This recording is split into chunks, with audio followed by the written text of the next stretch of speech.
All right, we're live and in living color. I don't even do my spiel here on Patreon. It is 4/23, 2023, 11:44 a.m. and it's time for to record. We're going to record. I'm not going to let them behind the scenes yet. But best of the best. If you are a part of the best of best tier, you can join us today, right now, and join stspod.club. After 6 months, you get a special, only available on Patreon, best of the best T-shirt. It's $8 to join for the 6 months, but you also get all kinds of benefits. Austin Lane sends you a video message every month with his clothes on. I promise you, he will have his clothes on. How's it going, Austin?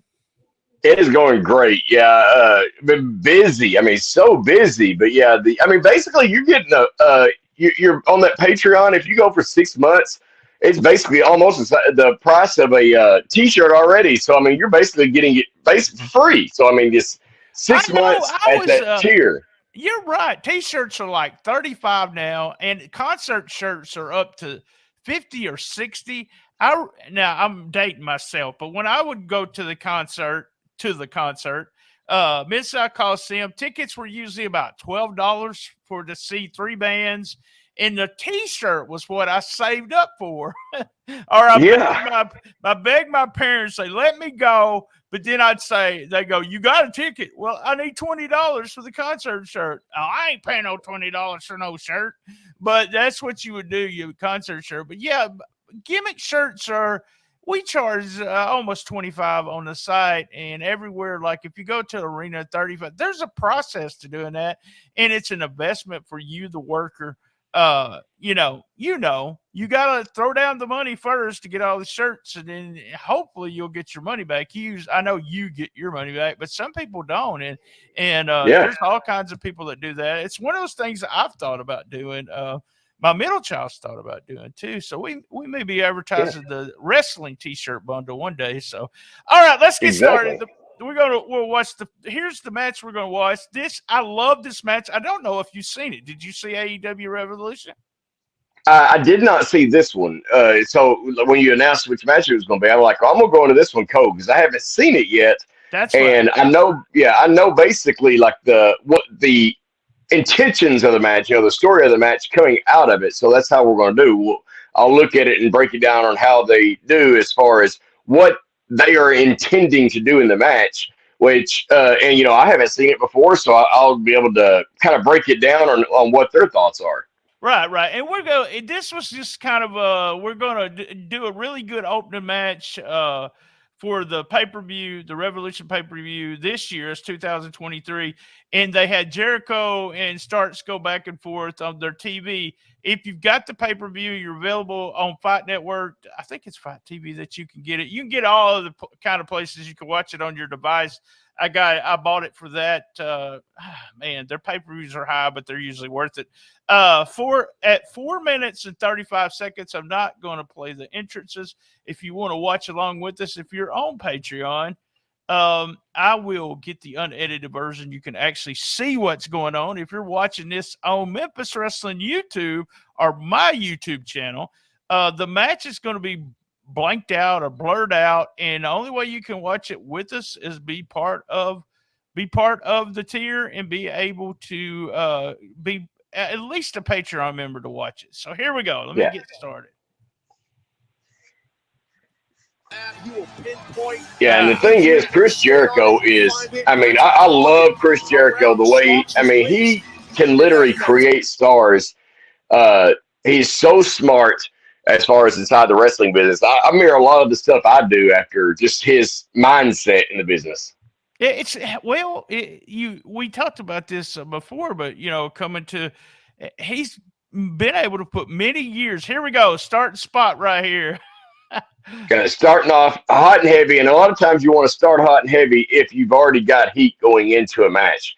Going into this match, I know that they attacked Starks. They were kind of going back and forth on TV, and you notice Starks being taped up. A lot of times that would be an easy thing to work like for a match. It just really good The old babyface school tapes that up mentality. for a reason. They tape it up so the Yes. heel can get the heat that way. So here we go. We started with like a hockey spot, and then Starks got a few moves, and then Jericho tried to, and now Starks is getting all of his shine right here. So Right, exactly. They start hot and heavy because they're going into the match with heat. If you go into the match, if you're attacking someone or you slap someone's girlfriend or something like that, and then you turn around and when you go into the match and then you lock up and grab a wrist lock, it just doesn't make any sense at all. It's right, you not don't want to. realistic. Yeah, I do that. I used to make me mad with tag team matches when these tag teams would have this long feud, and then the first move where they tie up. I go, don't ever tie up. You're feuding with these guys for 6 months, so don't ever just Yeah, tie up. All right, so we got a little exactly. bit outside the ring. He threw Jericho in the ring and Starks. This is a good spot that a lot of people use to cut the babyface off. They get in after the heel in the ring, and then the heel starts taking over. Some hard chops in Yeah, the corner. Jericho just called something right there. yeah. Let him Hard. Yeah, I know. guarantee it's hard buckle. That's Yeah, what we'll call it. Hard buckle. Send him in like that. Jericho working the crowd. He's slowing it down now that we got hot and heavy right off the very beginning with the shine for the baby face, and now it's time to slow it down and take that heel heat. Of course, you never want to die as a baby face, so right off the bat, he takes the time, comes to Starks, and starts firing up, cuts and him then right off. that's Well, we call that the false hope spot. False hopes. All right. Then Yeah, he did, which he never hits it. So yeah. He hardly hits that anymore. the line saw it. He did that, missed it, and starts getting some more. That was all, designed to, like you said, don't die as a babyface. You can take as much heat as you want. Uh, Right. there is some baby faces. Yeah, I say that, but there are some baby faces in the history that would die. Dusty was one of them that would die a lot, but he was bleeding and moving his hands and stuff. So Yeah. he didn't do any moves and didn't try to come back. He might hit Flair in the stomach a couple times, but he did a lot of dying. But and Hogan did a lot of dying, but then he had the comeback. But you got, especially if you're a young baby face, you don't want, that's just one of those things you don't want to do, especially if it's a 13-minute TV match. You really wouldn't want to do it, would you, Austin? No, goodness, no. Because I mean, you can take and stay alive and sell, and that's what especially your facial expressions, holding that body part. But if you die out there, I mean, all you're doing is just wasting your time that you can use to get over. And then we had, of course, I was telling you about the false hope spot. They did 2 false hope spots in a row, just being a little bit different because you don't want each time, during the middle of the heat, shoot them off, duck to, sunset flip, and then catch the clothesline. That's done to death. So you want to be a little different about it. And you notice with it being the opening match of the pay-per-view, the opening match, they're not going to do a lot on the outside because they're going to see a lot more of that later on in the pay-per-view. So, you don't want to step on other people's spots. Right. Yeah. And The this, thing about yeah, it is, I used to have a rule with that. The very first 2 or 3 matches don't get outside the ring. So, right. because, you didn't know what your main event was going to do sometimes. So don't, stay in the ring, give me 7, 8 minutes, kind of thing. So, Yeah. Jericho is just, I mean, as you know, one of the best to ever put a pair of jeans on. I think he's wearing here, a tights on. Just fantastic at being a heel. Fantastic at. We talked about this a lot. The moves between the moves. He's not really doing anything, but just pissing Starks off by slapping him in the back of the head, and the fans love that kind of stuff. So. Yeah, that right there, we'll call that a lot of time the pie face spot, and it usually is there just to rile up the crowd, rile up the baby face, and then right after that, the baby face fires up, and it's usually another cutoff spot. And you notice, Starks, going, especially being so young and everything and so athletic, he starts off nice, hot and heavy, have heat going into it. Whoa. And then into the heat, and each time it's a heat spot, false hope, because you want to show him, still fight there, and then cut back off each time. Show hope, cut him back off. Show hope, cut him back off. It's just, I mean, it's legitimately, it's old school wrestling. It's what they're doing, and he's right now, you notice with the hard buckles and then the drop kick right there, he's working those ribs and that back.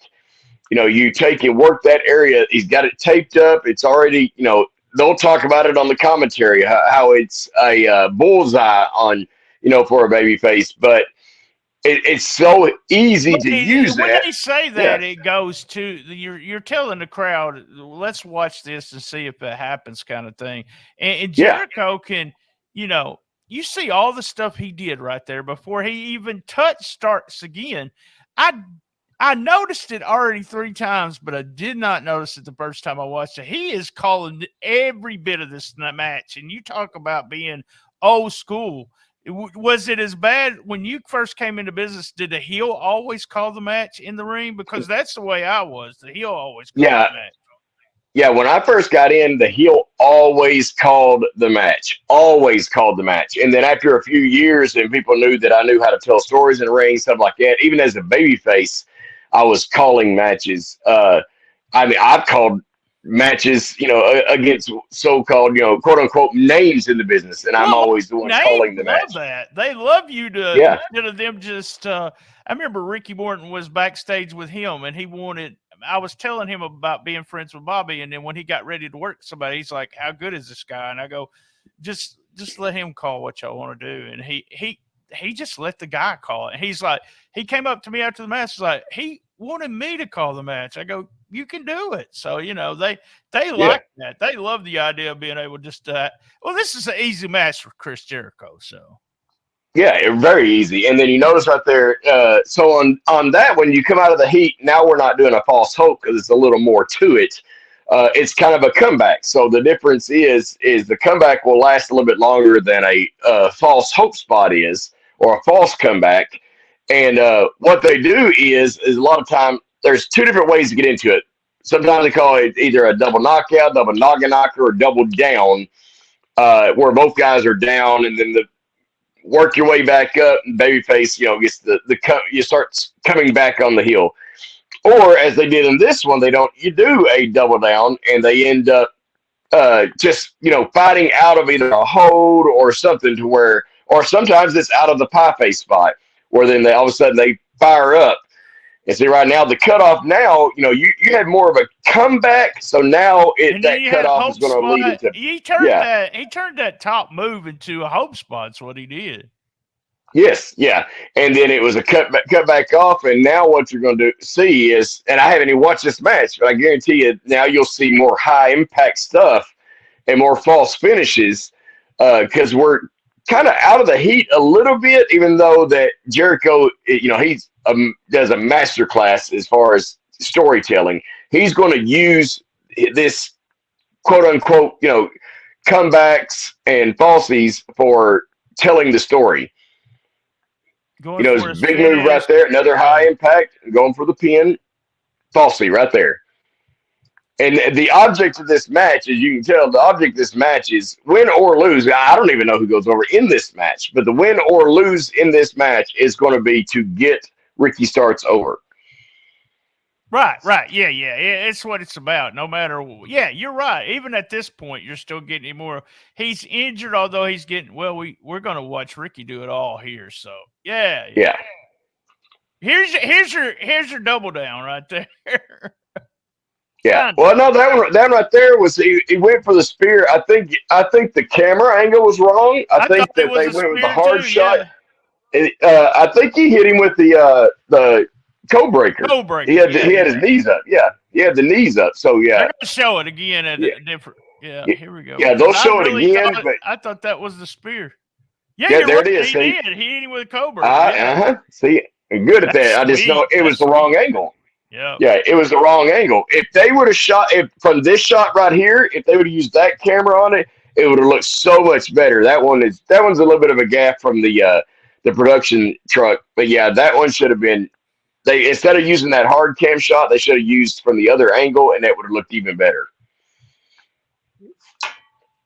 So once again, he's firing up. He fires up, and then Jericho coming up.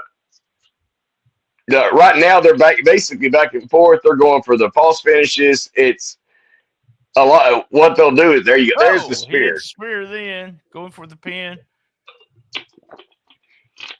False finish. See, knew it was coming. Hadn't even watched this match. Yeah, I mean, it's you can tell the entire match because as I was even told the first time I ever went to Memphis Wrestling TV years ago, the guy that I worked, he told me, he's like, I asked him what all he wanted to do, and he said, "Let's get your stuff in there. They know me. I'm over. Let's get you over now." Right. And that's exactly what this is. Jericho is over, and this is in the beginning stages of the Ricky Starks push. So what they're going to do is, he's going to make sure that Ricky gets over in this match. And in then, a way, I can't yeah. remember the finish of this neither, but a lot of times I even discussed this with somebody the other day. We were talking about a heel tag team getting beaten. I was like, it's all right, they're heels kind of thing.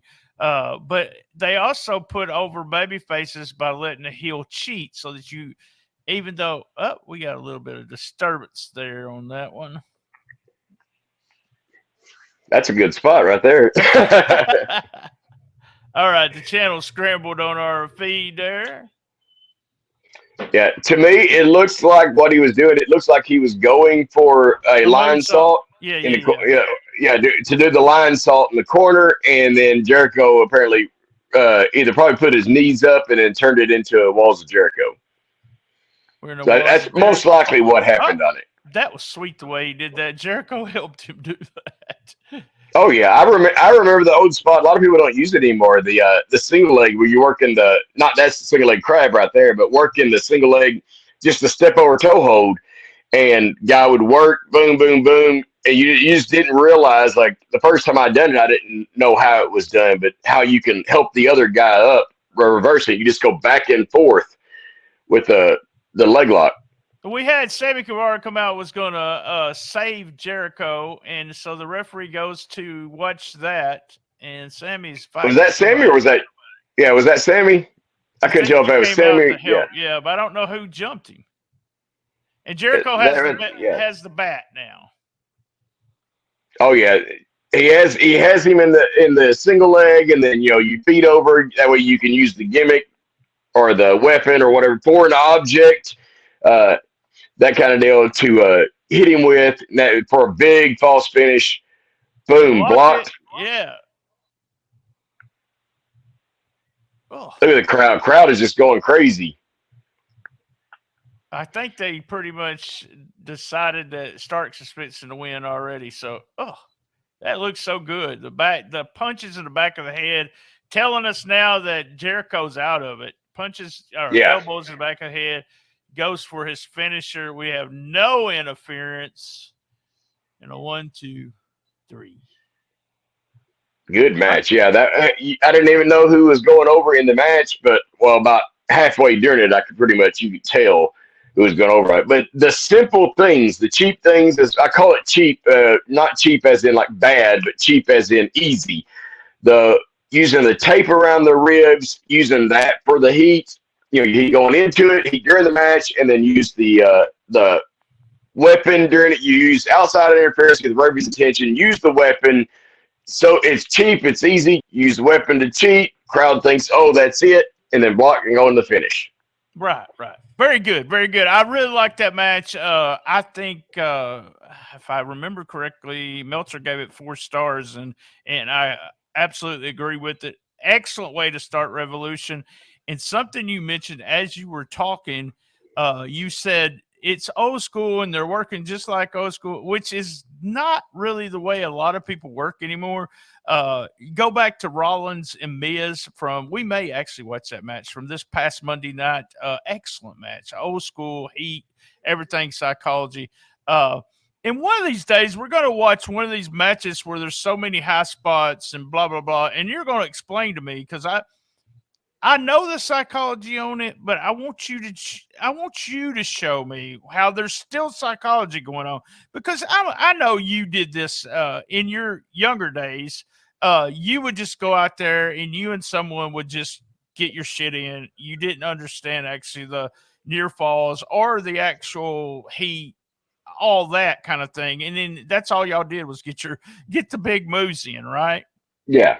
Yeah. And what the key is, I mean, everyone wants to get their stuff in. Everyone wants to get the oohs and ahs and the pops, but you want to make them feel. So the thing is creating a match where you have the high spots, but you tell the story in between. I mean, there's a reason why you can do that. I mean, there's a reason why it's not what you can do, it's why are you doing it. And yeah, we'll break down one of those, and because I've had it, yeah, I've done the matches where it's just boom, boom, boom, boom, boom, boom, boom, and then go home kind of thing. I don't like those near as much, but I mean, there's a way to do it and still tell a story. Yeah, yeah, we'll have to pick one of those and do that because I'm a fan of the hybrid style. I am. A lot of people, older guys do not like it, but they've always did that. They told Dynamite, Davy Boy, you name it, some of the tag teams to slow down, slow down. There's always slowing down. There's always been that style. Like Tiger Mask was always doing that style, and if you watch the original Tiger Mask, he's so fast. And I was watching something the other day when he talked about hybrid style. It was the young, it was a Japanese tag team against Air Paris and AJ Styles. They were on WCW Saturday night. I want to say Young Guns, but that's not right. But maybe it is. Just totally, they could put that match on Dynamite, and it's the same thing. They did the same style. I seen another one recently. It was even older than that. It was Jerry Lynn versus Chris Candido from AWA Supercard. You need to watch that one. That one, I believe it's on YouTube. You can watch the entire match, and it is. I mean, it's that hybrid style, big high spots, but they told a story in it. I mean, it is. I guarantee you could take that match right now and put it on Dynamite, like you said, or Rampage, or even on WWE. I mean, it'd be one of those matches that got the holy crap chance, Yeah, yeah. We're fortunate enough to be able in WCW days see Rey Mysterio over here on a regular basis and some of the smaller guys, and it was one of those things where you had the boys popping for them and in the background or at tapings, and then they really wanted to watch them. All right, guys, we're going to close this one up. Please sponsor us or actually get on there and become a member of Patreon. You can actually sit through the tapings of this with Austin and me. All right, guys, we're going to close this one up. Thank you.